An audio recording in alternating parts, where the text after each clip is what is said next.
우리가 이번 가을 들어와서 계속해서 복음에 대한 말씀을 나누고 있습니다. 가끔 보면은 우리가 자주 듣기도 했고 심지어 우리가 쓰기도 하는데 정작 그 뜻이 뭐냐고 물어보면 잘 모르는 단어들이 있습니다.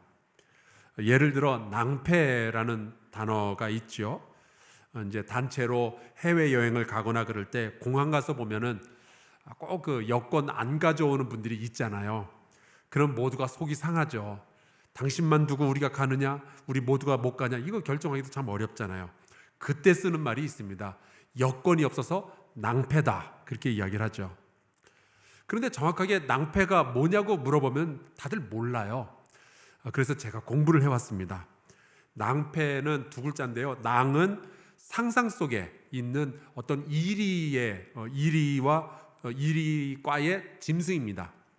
폐 역시도 상상의 동물인데 이리과에 속하는 짐승이래요. 그런데 이 낭이라는 동물은 멍청하지만 굉장히 용맹하고, 폐라는 동물은 영리하지만 겁이 많아서 둘이 늘 붙어가지고 함께 다닌다는 거예요. 그러니까 서로의 부족함을 채워주는 거죠.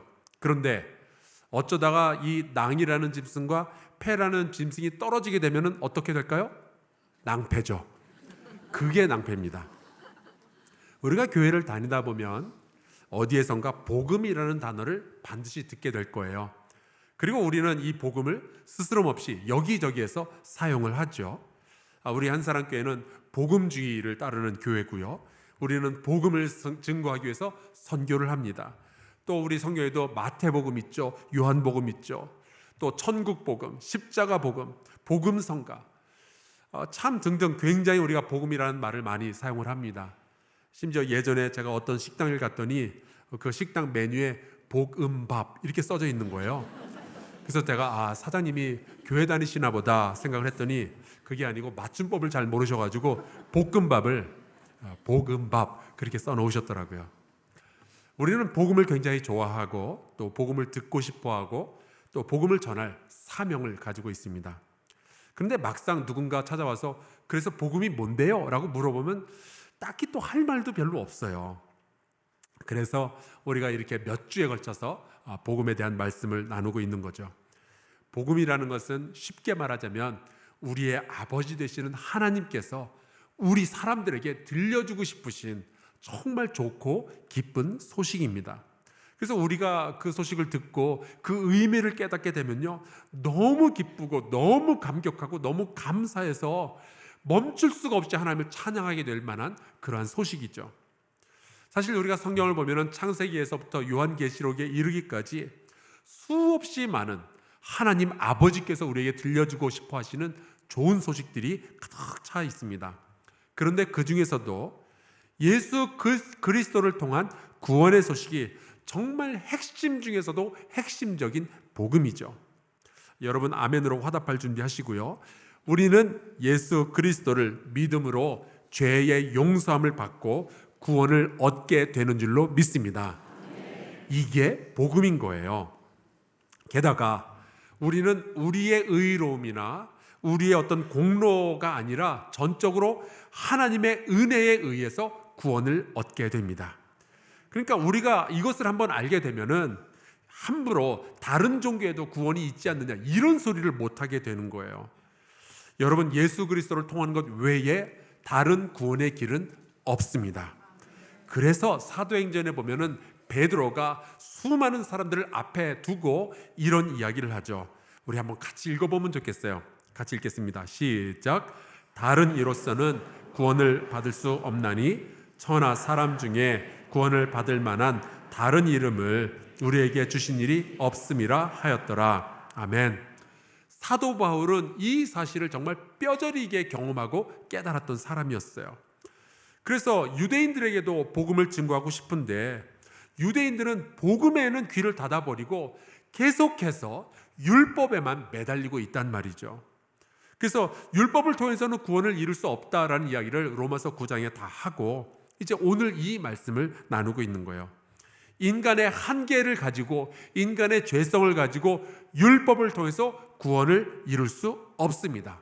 근데 감사하게도 하나님은 우리를 다 아시잖아요. 우리가 얼마나 약하고 얼마나 악한지. 그래서 하나님은 모세를 통해서 율법을 주시기 수백 년 전에 이미 아브라함을 통해서 믿음을 통하여 의로움을 얻게 되는 방법을 말씀해 주셨어요. 여기에 대해서 바울이 갈라디아서 3장에 보면은 이렇게 기록을 했습니다.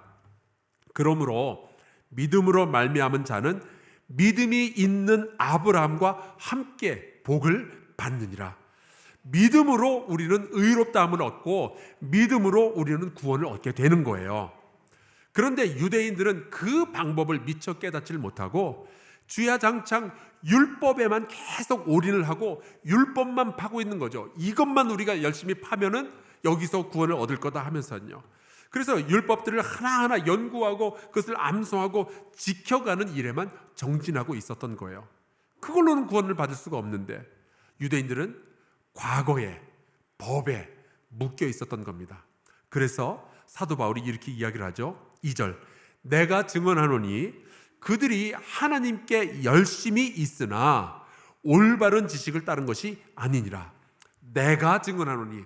사도 바울은요, 여기에 대해서 너무나도 잘 알고 있었어요. 왜냐하면 자기가 그런 인생을 살아왔거든요. 예수님을 만나기 전에는 좋은 선생님 밑에서 율법을 연구하고 율법을 지키려고 했고 그야말로 율법에 자기 인생을 걸었던 사람이 사도 바울입니다. 그래서 자기가 잘 아는 거예요.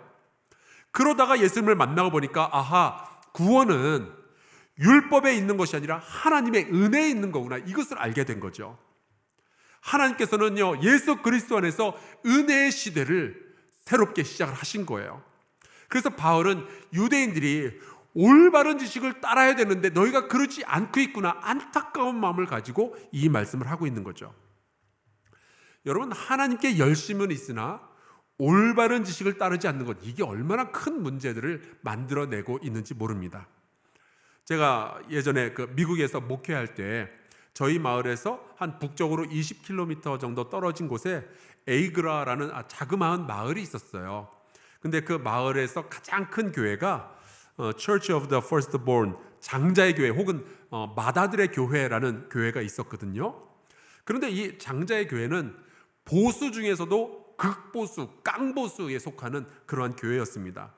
근데 이 교회는 아주 특별한 방식으로 목사를 청빙하고 아주 특별한 방식으로 장로들을 세워요. 어떻게 하는 거냐면 믿음이 있는지 없는지를 테스트를 하는데 뱀을 가지고 테스트를 합니다. 이른바 스네이크 핸들링이라는 의식을 통과를 해야 되는 거예요. 그러니까 독사를, 방울뱀 같은 독사를 이렇게 손으로 막 만지고 목에다 두르고, 그리고도 안 죽어야 목사가 될 수 있고, 이게 뱀에 물려도 끄떡 없어야 장로가 될 수 있는 거예요. 이게 왜냐면은 마가복음 16장 18절에 보면 이런 말씀이 있거든요. 뱀을 집어 올리며 무슨 독을 마실지라도 해를 받지 아니하며. 그래서 그 교회 장로가 되려면은 방울뱀을 막 만지고 물리고 그래도 끄떡 없어야 되는 거예요, 장로님들. 그래야 되는 거예요. 그러다가 뱀에 물려서 죽잖아요. 그러면은 독 때문에 죽었다 그러지 않고 믿음이 없어서 죽었다 그러는 거예요. 여러분, 이 교회 다니는 분들은요, 심지어 아파도 병원에 안 갑니다. 왜냐하면은 병원에 가는 것은 믿음이 없는 거에 증거라고 생각을 하는 거예요. 그래서 1년에 몇 차례씩 이 교회 사람들이 뉴스에 올라옵니다. 어느 동네 누구누구의 어느 교회 다니는 사람이 신앙의 문제로 병원 가는 것을 거부하다가 결국 목숨을 잃었다, 이런 식으로요. 근데 재미있는 사실은 이 교회 다니는 사람들은 몸이 아프면 병원에 안 가는데 차가 고장나면 정비소에 바로 가요. 또 화장실이 망가지면 목사님 오셔서 변기에 손대고 안수기도 해주세요, 이런 얘기 안 하고 다 100원금 불러서 고치죠. 근데 꼭 몸에 대해서만 그렇게 행동을 합니다. 여러분, 믿음 성경을 보면요, 믿음을 가진 사람들도 기도를 하지만 또한 치료를 위해서 의술을 사용하고 약을 먹는 거 굉장히 긍정적으로 표현이 되어 있으니까 너무 염려하지 마시고 병원 좀 다니시면 좋겠어요. 예를 들어서 누가복음, 사도행전 이 두 책을 기록한 누가라는 사람이 있는데 이분의 직업은 의사였습니다. 그래서 사도 바울은 몸에 연약함이 있었거든요. 육체에 가시가 있었잖아요. 그래서 선교 여행을 할 때 이 누가가 함께 동행을 하면서 주치의의 역할을 하죠. 또 바울의 영적인 아들이었던 디모데라는 사람은 위장병이 있었어요. 그래서 그것 때문에 고생한다는 말을 들으니까 바울이 디모데전서 5장에 보면은 디모데에게 그러죠. 위장과 자주 나는 병을 위해서 포도주를 조금씩 쓰는 것이 어떻겠냐 권면을 하기도 합니다. 여러분, 의사, 약, 간호사, 병원 이런 것들은 하나님께서 우리에게 주신 선물이니까 감사히 받으시고 잘 사용하시기를 바라요. 그런데 우리 예수 믿는 사람들도요, 하나님께 대한 열심은 있지만 올바른 지식을 가지지 못하고 잘못된 길로 나갈 수가 있습니다.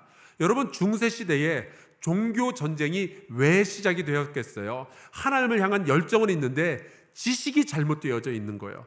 마녀 재판을 왜 했으며 수많은 사람들을 왜 불에 태워 죽였겠어요? 열심은 있는데 올바른 지식이 사라져버린 거죠. 성경에 보면은 하나님을 찬양할 때 북도 치고 나팔도 불고 재금과 수금과 온갖 악기를 다 동원해서 여호와 하나님을 찬양하라라고 되어 있거든요. 근데 제가 고등학교 다닐 때요, 교회에서 드럼을 치고 막 기타를 치는 것을 굉장히 금지했던 어른들이 계셨습니다. 그러시는 거예요. 교회가 나이트클럽이냐? 여기서 드럼을 치게? 그래서 제가 어린 나이에 그 얘기 듣고 발끈해가지고 그랬잖아요. 권사님, 나이트클럽이 저는 안 가봐서 어딘지 몰라요. 거기서 무슨 악기 치는지 몰라요. 권사님은 아시네요. 제가 이렇게 얄밉게 얘기를 한 적이 있어요. 근데 유대인들이 그랬던 거죠. 열심은 있는데 구원에 대한, 하나님에 대한 올바른 지식이 없었습니다. 이른바 가슴은 뜨거웠는데 머리가 비어버린 거예요. 그래서 여러분, 교회는, 건강한 교회는 반드시 영성과 지성이 함께 가야 되는 거죠. 예전에 그 이슬람교의 그 테러리스트들에 대한 강의를 제가 들은 적이 있는데 그 강사가 그러더라고요. 이 테러 단체들은 다 공통점이 있대요. 뭐냐면 열심은 있는데 올바른 지식은 없대요. 그러니까 신앙이 폭력으로 변하는 것은 순식간의 일인 거죠. 사랑하는 성도 여러분, 올바른 지식을 소유하는 저와 여러분 되시기를 간절히 축원합니다. 자, 그러면은 구원에 관련된 올바른 지식이란 뭘까? 그것은 사람의 의의가 아니라 하나님의 의의가 우리를 구원한다는 사실이에요. 이게 올바른 지식이에요. 하나님은 참 좋으신 우리의 아버지이신 줄로 믿습니다. 그리고 그분은 공의의 하나님이신 줄로 믿습니다. 그래서 그분이 사랑하는 그분의 자녀들이 죄악 가운데서 멸망당하는 것을 그냥 두고 보실 수가 없는 거예요. 그래서 스스로 인간의 몸을 입고 육신을 입고 이 땅에 오셔서 예수 그리스도를 통하여서 하나님의 사랑을 증거해 주시고 그 예수님을 믿으면 우리를 의롭다고, 너의 죄가 용서함 받았다고 여기겠다라고 선언을 하신 거죠. 그렇게 하나님께서 열심히 일을 하셨어요. 그런데 정작 이 유대인들은 그거를 거부해버리는 거예요. 그냥 옛날 모세로부터 전달받은 율법이나 지키겠으니, 그래서 율법을 잘 지켜서 나의 의의를 드러내겠으니 하나님의 은혜, 우리는 그런 것과는 관련이 없습니다라고 이야기를 한 거죠. 그래서 유대인은 이렇게 살았어요. 로마서 10장 3절, 하나님의 의의를 모르고 자기 의의를 세우려고 힘써 하나님의 의의에 복종하지 아니하였느니라. 하나님이 그렇게 순순히 우리에게 구원을 주실 리가 없다, 그렇게 생각을 했던 거예요. 하나님의 사랑을 믿을 수 없던 거죠. 그래서 하나님은 새로운 구원의 역사를 일으키려고 하시는데 오히려 유대인들은 그 하나님의 일을 방해하려고 했어요. 하나님을 믿는, 예수 그리스도를 통해서 구원 얻었다 하는 사람들을 오히려 막 내치려고 했고 말이죠. 그게 유대인들의 행위였습니다. 하나님은 새로운 미래를 주시려고 하는데 유대인들은 그냥 과거에 머무르고 있겠습니다라고 말하는 거죠.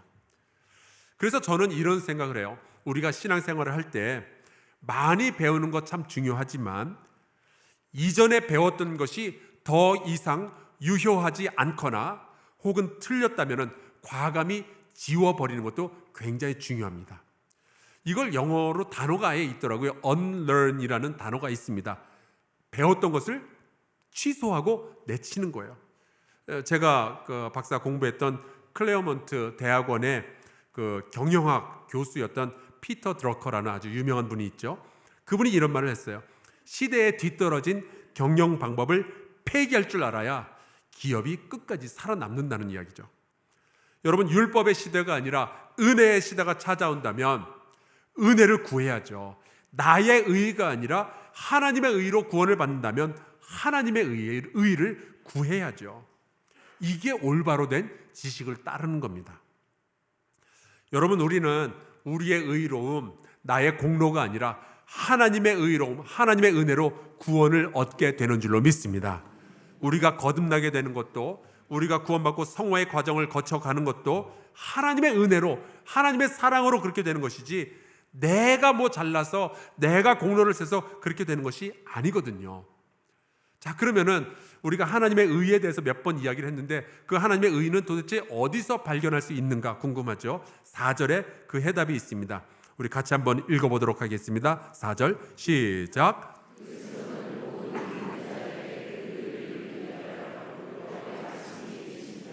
아멘. 여기 이 마침이 된다라는 말은 헬라어 텔로스라는 단어를 번역한 건데요, 결론 혹은 목적이라는 뜻입니다. 그러니까 예수님은요, 모든 율법의 목적이고 완성이고 모든 율법의 결론인 거예요. 예수님은 이 말씀을 이렇게 표현하시죠. 내가 율법이나 선지자를 폐하러 온 줄로 생각하지 말라. 폐하러 온 것이 아니요 완전하게 하려 함이라. 예수 그리스도가 율법의 완성이고, 예수 그리스도가 율법의 목적이고, 예수 그리스도가 율법의 결론인 거예요. 자, 그러면은 이 율법은 도대체 뭐냐 싶죠? 율법은요, 율법의 역할은 선과 악을 구별해 주는 겁니다. 그래서 율법을 알고 있으면 내가 얼마나 나쁜 놈인지를 알게 되는 거예요. 우리가 얼마나 죄인인지, 우리가 하나님의 법에서 얼마나 벗어나 있는지, 하나님의 공의에서 얼마나 떨어져 있는지를 율법이 우리에게 말을 해주는 거죠. 그래서 이 율법을 통해서 우리는 은혜를 구하며 하나님 앞에 나가게 되는 거예요. 그러니까 정작 율법으로는 아무것도 구원을 할 수가 없는 거죠. 왜냐하면 율법은 죄를 알려주는 거지 죄를 없애주는 것이 아니기 때문에. 제가 사진을 보여드릴 텐데 이 기계가 뭔지 한번 맞춰보시겠어요? 예, MRI 기계입니다. 우리 몸에 칼을 대지 않고도 이 기계 한번 들어갔다 나오면은 몸에 무슨 병이 있는지 잘 알게 되죠. 제가 한번 물어봤는데 저거 한 대 좋은 거는 뭐 40억 원, 50억 원씩 한대요. 굉장히 비싼 기계입니다. 제가 미국에 있을 때 머리를 한번 검사해 본 적이 있었는데 보험 처리를 했는데도 100만 원을 내라 그러더라고요. 굉장히 비쌌어요. 근데 저 안에 한번 들어가면은 어마어마합니다. 막 기계가 막 시끄러운 소리 내면서 돌아가고, 몸은 이렇게 딱 고정해가지고 못 움직이게 하고, 그러다가 어디 가렵잖아요. 정말 고통스러워요. 근데 이렇게 비싸고 대단한 기계에 들어갔다 나오면 나의 몸의 모든 병들이 다 치료가 됩니까? 안 돼요. MRI는 진단용 기계지 치료용 기계가 아닙니다. MRI가 뭐 40억, 50억짜리를 하지만 여드름 하나도 짤 수가 없어요. 치료에 관련돼서는요, 집에 있는 반창고가 MRI보다 훨씬 나아요. 율법이 그런 겁니다. 대단한 거지만 우리의 삶에 어떤 문제가 있는지만 얘기해 주지 우리를 죄로부터 구원해 줄 수는 없는 거예요. 그런데 하나님의 공의가 예수 그리스도를 통해서 드러나고, 예수 그리스도를 통해서 우리의 죄의 모든 문제가 전부 해결이 된 거죠. 그렇기 때문에 우리에게 남은 것은 단 하나예요. 믿는 겁니다. 주님이 나의 죄를 용서하시고 우리를 구원해 주셨다. 믿는 거예요. 그래서 예수께서도 말씀하시죠. 하나님의 일은 믿는 거라고요. 우리는 예수 그리스도 안에서, 그리고 예수 그리스도를 통해서 하나님께 나아갈 수 있고 또 우리가 구원을 얻을 수 있는 거예요. 그것이 율법의 마침이 된다는 뜻이에요. 저는 여러분이 이러한 고백을 가질 수 있기를 바랍니다. 나의 구원의 시작도 예수 그리스도이시고 나의 구원의 완성도 예수 그리스도이시다. 여러분, 우리가 그리스도를 붙잡는 게 아니에요. 그리스도께서 우리를 붙잡아 주시는 거죠. 그래서 로마서 5장에 보면 이런 말씀이 있습니다. 우리가 아직 죄인 되었을 때에 그리스도께서 우리를 위하여 죽으심으로 하나님께서 우리에게 대한 아버지의 하나님의 자기의 사랑을 확증하셨느니라. 여러분, 하나님께서 우리를 찾아오셨어요. 그때 우리가 주 안에서 발견되는 것이 중요하죠. 서울역에 가보셨을 거예요. 서울역 앞에 사람들이 굉장히 많이 있을 때 누군가를 그 서울역 앞에서 만나려면 어떤 방법이 제일 좋을까요? 가장 쉬운 방법은 한 사람은 제자리에 가만히 서 있고 다른 한 사람이 그 사람을 찾아가는 게 제일 쉬운 방법이에요. 만약에 둘이 서로 찾으려고 같이 돌아다니잖아요. 하루 종일 돌아다녀도 못 만날 수도 있어요. 아마 엄마가 어린 아이를 데리고 놀이공원에 갔다가 아이를 잃어버리면 굉장히 많이 놀라겠죠. 그때 이제 아이가 막 엉엉 울면서 엄마 그 핸드폰으로 전화를 하는 거예요. 엄마 엄마 어디 있어? 하고 막 물어보면 엄마가 또 물어보겠죠. 너는 어디 있니? 그때 이제 아이가 그러는 거예요. 아, 엄마 나 롤러코스터 매표소 옆에 있어요. 그럼 엄마가 뭐라 그러겠어요? 너 거기 꼼짝 말고 있어. 내가 갈게. 그때 꼼짝하지 않고 그 자리에서 기다리는 아이, 그 아이는 엄마에 대한 믿음을 가지고 있는 거예요. 그런데 엄마가 나를 찾으러 온다는 것을 믿을 수 없어. 그러면 이 아이가 이제 엄마를 찾으러 나서면은 그때부터 영영 못 만나게 되는 거죠. 이게 낭패입니다.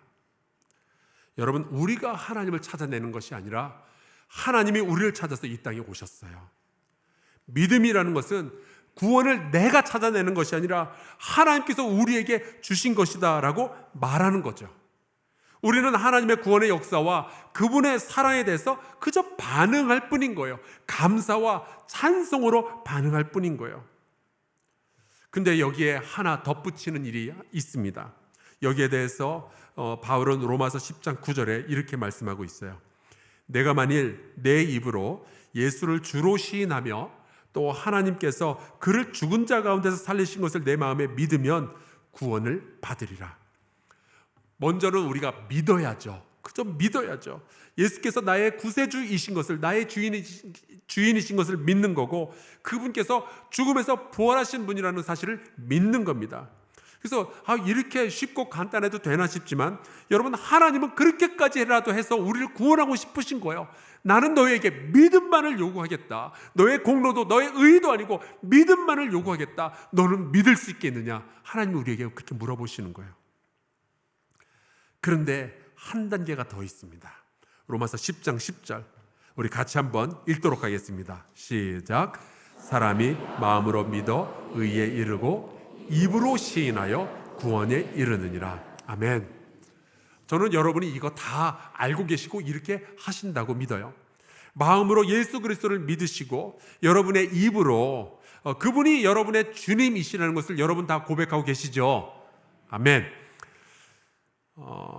여러분은 그렇게 해서 구원에 이르시게 된 거예요. 여러분 옆에 앉으신 분들도 다 그 방법을 통해서 구원을 얻으시게 된 거죠. 이게 복음입니다. 그런데 이게 그렇게 쉽지만도 그렇게 가볍지만도 않습니다. 바울이 이 로마서를 쓸 당시 마음으로 믿는 것은 오케이인데 이것을 입으로 시인한다는 것은 지금과는 우리의 상황과는 완전히 다른 이야기였어요. 지금은 우리가 집에서 나 교회 갈게, 나 예수 믿어 이렇게 얘기를 해도 특별하게 문제가 되진 않지만 바울 당시에는요, 자기의 믿음을 자기의 입술로 시인한다는 것은 목숨이 왔다 갔다 할 수 있는 일이었어요. 그런데 알고 보면 이런 일은 인류의 역사 가운데 늘 있었죠. 로마 시대에도 그랬지만 무슬림이 권력을 잡았을 때도 그랬고, 공산주의가 세력을 확장했을 때도 그랬고, 기독교의 신앙을 고백하는 것이 고난을 의미하는 때가 굉장히 많이 있었습니다. 2013년에는 파키스탄의 페샤와르라는 지역에 있는 자그마한 교회에서 폭탄 테러가 있었어요. 그날 수많은 성도들이 그 예배당 안에서 함께 예배를 드리고 있었는데 무슬림 과격주의자들이 예배 시간에 폭탄을 터뜨린 거예요. 수많은 사람들이 다쳤고 그 일로 20여 명의 성도가 그 자리에서 소천했습니다. 어쩌면 성경에 쓰여진 이 올바른 지식을 따라서 마음의 믿음을 가진 사람들은 언젠가는 누구 앞에서 이 신앙을 시인할 거냐, 이게 굉장히 큰 이슈가 될 수 있어요. 주님께서도 그런 말씀을 하셨죠. 누구든지 사람 앞에서 나를 시인하면 나도 하늘에 계신 내 아버지 앞에서 그를 시인할 것이요. 여러분은 여러분의 믿음을 누구 앞에서 어떤 상황에서 시인하실 수 있으세요? 아마 여러분 가운데는 1999년 미국 콜로라도주에 있는 콜룸바인 고등학교에서 일어났었던 그 총기 사고를 기억하고 계실 거예요. 두 명의 그 졸업반 고등학생들입니다. 졸업반 학생들이 총을 집에서 가지고 학교로 들어와서는 12명의 학생 그리고 한 분의 선생님을 쏘아서 죽이고 자기들도 스스로 총을 쏴서 자결하고 말죠. 근데 그날 죽었던 여러 아이들 가운데 레이첼 스코트라는 여학생이 있었습니다. 사건 당일날 그 증언에 의하면은 총을 들었던 그 두 아이가 이 레이첼이라는 여자아이에게 총구를 겨누면서 물어봤다고 그래요. 너 여전히 하나님을 믿냐? 그때 레이첼이 이렇게 대답을 했다고 합니다. 내가 하나님 믿는 거 너희도 알고 있잖아. 그 순간 두 남학생은 이 레이첼의 머리에다가 총을 쐈죠. 그리고 그 자리에서 이 여학생은 죽게 됩니다. 나중에 이 아이의 일기장이 책으로 엮여서 출판이 되었는데요. 그 일기장에 보면은 하나님께서 어떻게 자기에게 말씀하시며 자기가 감사한 일들은 무엇인지, 또 그리고 그날 묵상한 하나님의 말씀은 자기에게 어떤 의미가 있는지를 자세하게 기록해 놓은 거예요. 그리고 복음을 전하는데 자기의 인생이 쓰임받기를 원한다, 이런 이야기를 적어놨는데 그 일기장에는 자기가 죽었던 바로 그날, 총을 맞았던 날 그렸던 그림이 하나 그려져 있었어요. 거기 보면은 눈물로 꽃을 피우는 그림이 하나 그려져 있는데 그 눈물이 13방울이었다고 해요. 그리고 그날 죽은 사람들의 숫자가 13명이었죠. 이 이야기를 책으로 엮어낸 것이 바로 Rachel's Tears, 레이첼의 눈물이라는 책입니다. 여러분, 믿음으로 구원을 받는다는 것, 이게 너무 쉬운 일이라고 생각하지 않았으면 좋겠어요. 왜냐하면 이 일을 위해서 하나님은 너무나도 큰 희생을 치르셨습니다. 구원이 너무 가볍지 않느냐라는 생각도 안 하시는 게 좋겠어요. 왜냐하면 올바른 지식을 따라가는 사람들에게는 언젠가 올바른 고백을 해야 될 순간이 찾아오게 될 거거든요. 그때 세상의 어느 누구 앞에서도 두려움 없이 나는 예수를 믿으며 그분을 의지하는 고백을 할 수 있는 저와 여러분 되시기를 간절히 축원합니다. 내가 외로울 때도, 내가 두려울 때에도, 내가 아플 때에도 나는 예수님을 의지한다는 이 믿음을 고백할 수 있기를 바랍니다. 우리의 의, 우리의 공로가 아닙니다. 하나님의 의, 하나님의 은혜로 우리는 구원받았어요. 그러니 늘 겸손하게 내 자신을 드러내는 것이 아니라 하나님께 감사함으로 신앙생활을 할 수 있기를 바랍니다. 나는 예수 그리스도 안에서 살고 예수 그리스도 때문에 살고 예수 그리스도가 나의 진정한 주인이시라는 이 고백이 저와 여러분의 평생의 간증이 될 수 있기를 주 예수 그리스도의 이름으로 축원합니다. 우리 함께 좀 찬송 부르고 기도하면 좋겠어요. 찬송가 90장입니다. 주 예수 내가 알기 전 날 먼저 사랑하셨습니다. 같이 찬양하고 기도하겠습니다.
친구여 그늘에 내려준 사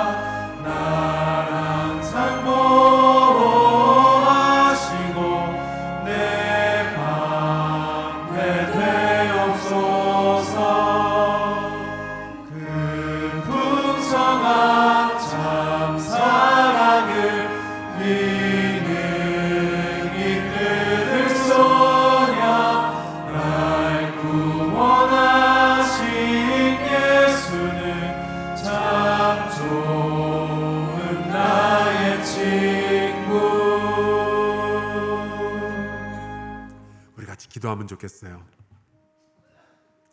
혹시 과거의 상처나 좋지 않은 습관에 묶여 있는 분들이 계신다면 우리 같이 기도합시다. 예수 안에서 자유를 얻게 하여 주시옵소서. 혹시 신앙의 고백이 두려운 분들이 계신다면 같이 기도할 수 있기를 바랍니다.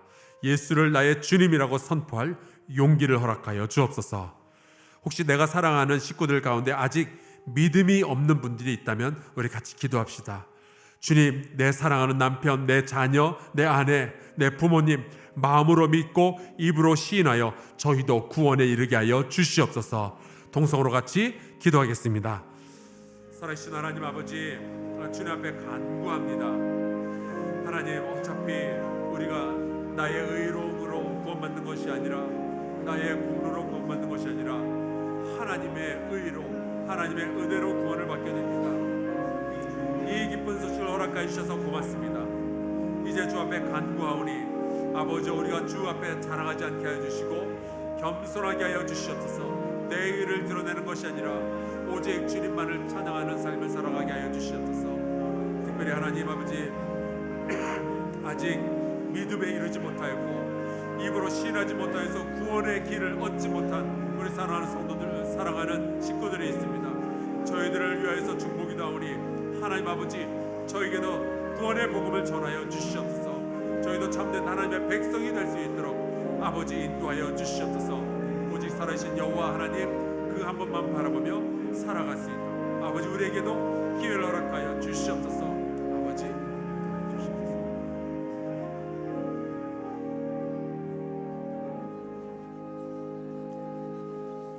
사랑이 많으신 하나님, 참 고맙습니다. 우리처럼 부족하고 죄 많은 인간들을 구원하시려고 그 큰 구원의 역사를 이루어 주심을 감사합니다. 이제 우리가 하나님의 소원대로 감사와 자유, 기쁨의 삶을 살 수 있게 하여 주시옵소서. 과거의 모든 상처들로부터 풀려나게 하여 주시고 예수를 믿는 이 믿음이 삶의 기준이 되게 하여 주시옵소서. 혹이라도 이 놀라운 구원의 소식을 거부하고 있는 내 사랑하는 식구들이 있다면 주님, 저희에게 복음을 전하여 주시옵소서. 언젠가 이들도 예수가 나의 주님이라는 이 고백을 우리와 함께 갖게 하여 주시옵소서. 예수 그리스도의 이름으로 기도하옵나이다. 아멘.